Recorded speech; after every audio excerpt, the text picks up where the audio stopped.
Hi, this is Kez. Welcome back to my channel. I've got another wig video for you today. Today I'm going to show you how to make a synthetic wig that doesn't have a lace front look a lot more natural. These tips and tricks I've had to pick up over time and watching many videos, but I think I'm finally getting to the point where I've kind of perfected it a bit now. I'm going to show you the wig that I'm going to start with. It's this lovely brown one here. It's a really nice wig, but it doesn't have a lace front. It has this plastic cap. And you'll see when I wear it, it doesn't look very realistic. The wig itself is really nice, but that parting is just horrible. So I'm going to try and make it look a bit more realistic and show you the tips and tricks that I use to do that. The first thing we need to do is to remove the lump that's in the front here that's caused by this. So what I'm going to do is I'm going to cut into this bit here to remove the folded over plastic, which makes it look bulky. And the way to do that is to just take some scissors, or in this case I've got a clipping tool, and I'm just going to snip along that little lace bit at the front. I'll show you as I do it. Right, so I've cut along this lace bit here, but it's sewn in. So what I'm going to do, now I can actually get to that plastic bit, is I'm going to get my scissors underneath it and start to snip the stitching that's there along this hairline. I'm going to have to remove this piece completely at the front. Now this is a really nice wig, but it's a cheap wig, so if it goes horribly wrong, I don't really have to worry too much. In this case, because of the way it's folded, I'm going to have to remove the whole bit at the front. So I'm just unpicking the stitches where it's folded over. Because of this, I may have to actually do some restitching, but we'll worry about that afterwards. So you will get it come off like this, don't worry. That's perfectly normal. It can look a bit scary when the initial bit of hair comes off. Okay, now you can see now that I've cut this here. So when you look at it now, this bit here is going to look a lot flatter. So the next thing I'm going to do, this wig is heat resistant, so I'm going to put the straighteners on. I'm only going to take them up to 140.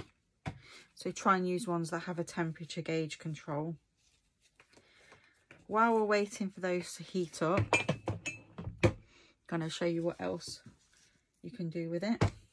I'm going to put it on a wig head, and then I'm going to turn the video around so that you can see. So looking at this here, this parting is just terrible. No one's part is that thin. So I'm going to take the tweezers and tweeze the parting. You want tweezers that are as thin as possible.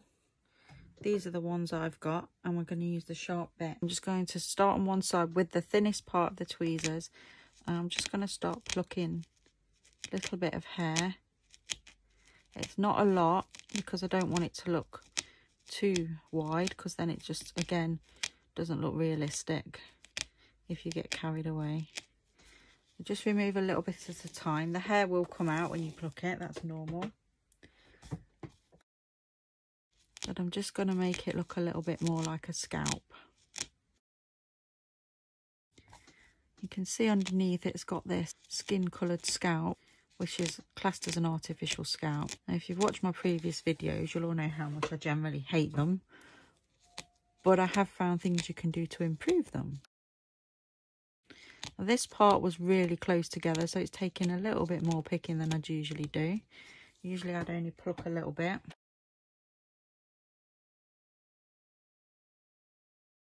You can see there, look, it's starting to look a bit more like there's a scalp there and a parting. Now, when we get to the back part here, they always stop it about here, which is unrealistic because people's parts don't just randomly stop there. They do go back a little bit. So don't be afraid to pluck a little bit further back. And it doesn't matter if it's necessarily straight, because some people's partings are more curved. There isn't like a one size fits all for someone's part. You could always have a look at your own parting and see which way your own hair goes. I'm just going to curve this a little bit just because that's how my part looks. I'm just going to brush off the excess hair. So that gives this bit here a bit more of a natural parting. But still the front doesn't look right because yes, we've removed that lump, but there's no part here either. So I'm just going to take that down further. You do have to be a bit more careful around the front bit because you don't want to leave a massive hole or gap. I'm trying to work out where the part sits because I don't want to overpluck it. And you can see this bit here has got a little bit of weft on it. So what I'm going to do, that weft sitting just there doesn't look very realistic. So I'm just going to snip it and just take this bit off here. So the front bit will come off.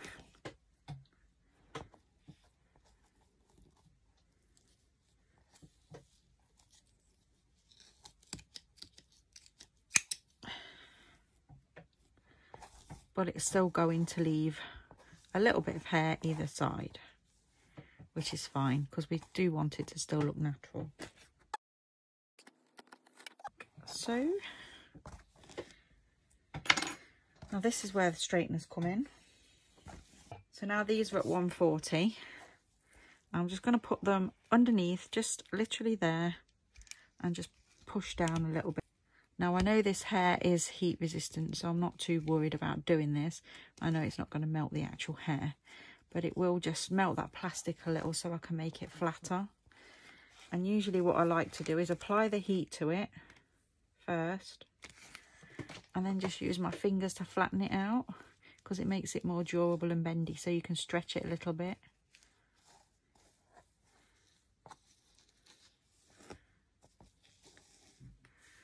I managed to bend the hair as well. Oops, I'll just straighten that bit out again. That's my bad. Getting a bit carried away with the straightener there. So now that's lying a lot flatter. You'll have to play with this until you get it right how you like it.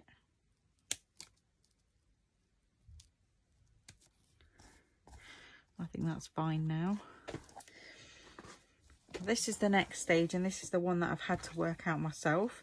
When you see a lot of wig videos, they always tell you that to make the part realistic, take a concealer and conceal the part. What they don't say is that on plastic wigs, you cannot conceal a part because the makeup doesn't stick to plastic. That's where this comes in handy. This is a pack of pens that I bought, but they're acrylic pens in skin tone shades. I got them off Amazon. They are called Jeffniub, I don't know, Jeffniub. So I've took the one that's the correctest to my skin tone. And the good thing with these is while they're wet, if you get any on the wig, you can just wipe it away. Once it dries though, then it doesn't want to move. So you have to correct while it's wet. And I just add the skin colour to it and just blend it into the scalp a bit. I know it's going on to the hair, but don't worry because we're going to correct that in a minute. I'll show you. But we need to get that onto the scalp to make it look natural.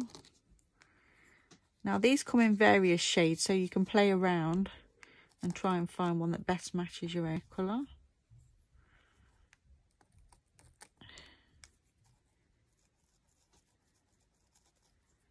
It doesn't matter if it goes on your dummy, it does come off. It's only acrylic paint. So now once these are dry, they're actually waterproof. So that's why it's a good idea to try and get the makeup off while you can. And what I do is I just take a little bit of makeup remover. In this case, I'm using my blackhead cleanser. Doesn't really matter because all we're going to do is just clean that up so that it looks a bit more realistic. And you can see it just comes straight off there. Comes off the hair. And that's going to give that part in a bit more of a realistic look. Now we're going to try it on and see if it looks any better. You can see that the hairline there just looks more like actual hair. It looks like a scalp now. It doesn't look like it's a fake part. Now, just looking at it here, I can see that this bit here still needs a bit more plucking, so I'm going to do that in just a second and also adjust that weft. So what's happened under here is where I've cut it, this weft has lifted, so all I'm going to do is just restitch it. I'm going to do that and then I'll be back to show you when I've done a little bit more plucking on the part. Okay, I've sewn that weft down now so it's not showing.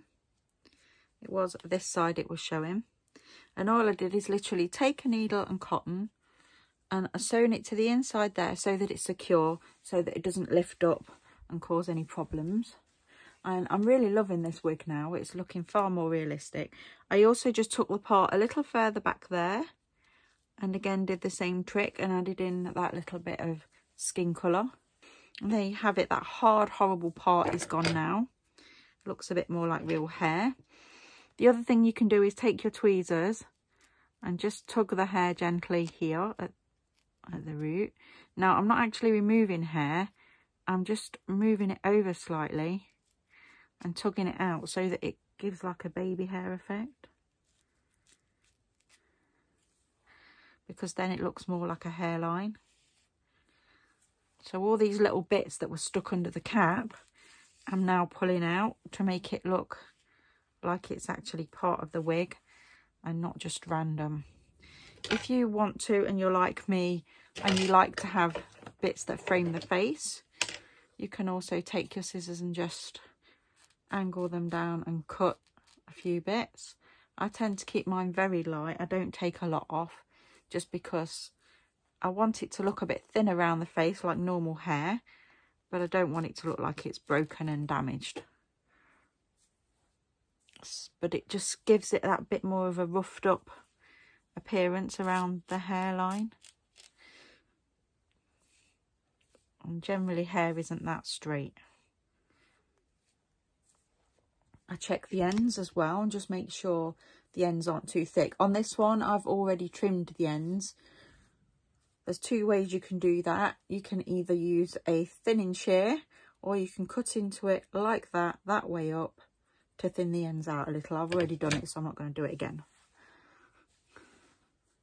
There you go. That's how to make a really cheap wig with a hard front look more like a lace front wig. I think this wig is absolutely beautiful and I'm really happy with the result. So I hope you like it. Tune back in for more tips and tricks and for more videos. Please like, subscribe and leave me a comment, and I'll see you next time. Thanks for watching.